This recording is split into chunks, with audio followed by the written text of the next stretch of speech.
News, our Adrian Wojnarowski reporting that the Warriors are waiving Chris Paul, who had a $30 million guarantee date here. Welcoming back in our senior NBA insider, Adrian Wojnarowski. Now, Woj, what does this mean for the Warriors and their strategy moving forward here? Malika, this was certainly expected. The Warriors were not bringing back Chris Paul on a $30 million deal at this point in his career, but they had moved the date back from Friday till today to see if they could find a way to maybe use that contract in a trade. And I think if somebody else had taken it on, they would have done the same thing and gotten the money off. Now, for Chris Paul, he becomes an unrestricted free agent. And at a much lower number, there'll be a lot of interest in Chris Paul. He is still can be an impactful player, even at his age, but it wasn't going to be $30 million. And now for the Warriors, listen, they were always projecting themselves in free agency without that salary on their cap. Listen, the Warriors are preparing to work with other teams on possible Klay Thompson sign-in trades, whether it's the Lakers, the Dallas Mavericks. Those are all conversations that the Warriors now may start having. Okay, Woj, thank you very much. We'll be back with you in just a minute. Zach, now that the Warriors, as Woj reported, have waived Chris Paul, where do they go next?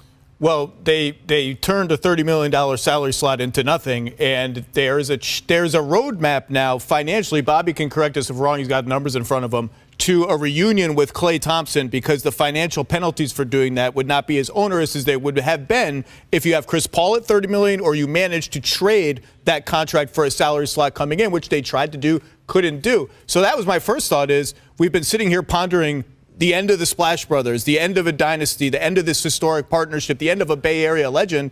Maybe there is a path, or maybe it's just the bridge is too far burned and we will see a sign and trade. But they've got now more space to fill on a team that is still trying to win around Steph. Doors are closing for the Warriors. They were trying to trade for Paul George before he opted out of his contract yesterday. Once he opted out, that became very unlikely. They were trying to trade Chris Paul over the last few days to get a piece that they could add to their roster. That door is now closed. And the relationship with Klay Thompson is in very bad shape. I would not say it's over until Klay signs elsewhere and is officially announced, but I would say very unlikely that he is retained. And even finding a sign and trade for him will be a challenge. It is certainly not a guarantee, so that door could end up closing as well. Well, and I think Klay struggles this year. This contract weighed heavily. I think he looked at, yes, they gave me in my contract, but I also helped give them 4 championships and all the things that I have done. And so when that tax number and everything that they were talking about, how much tax money they were going to have to pay.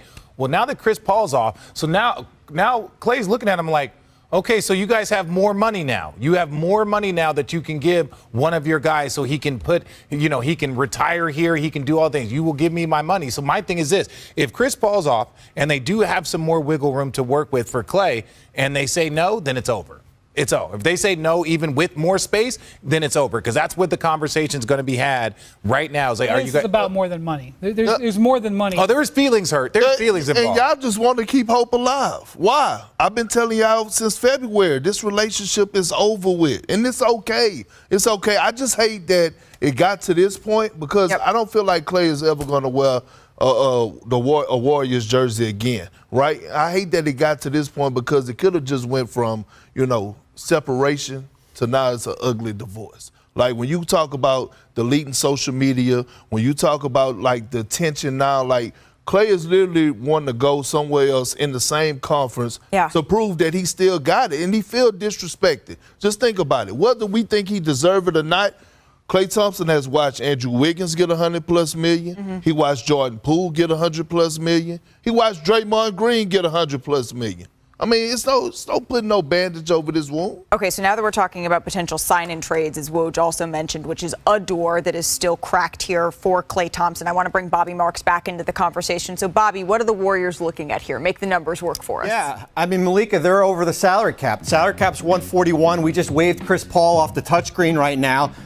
they can go out and sign a player to the $12.8 million tax, non-tax mid-level exception. So you're looking at players like Gary Trent or DeAnthony Melton. What you probably want to do if Klay Thompson's not coming back, you want to do a sign and trade. You want to sign and trade him, maybe a team like Dallas, certainly, and create a big trade exception. That would allow you to acquire a player with the exception and also use that $12.8 million. The one thing you see here that we haven't seen in about 7 years, luxury tax, none. And I'm not projecting the Warriors to be in the tax based off waiving Chris Paul.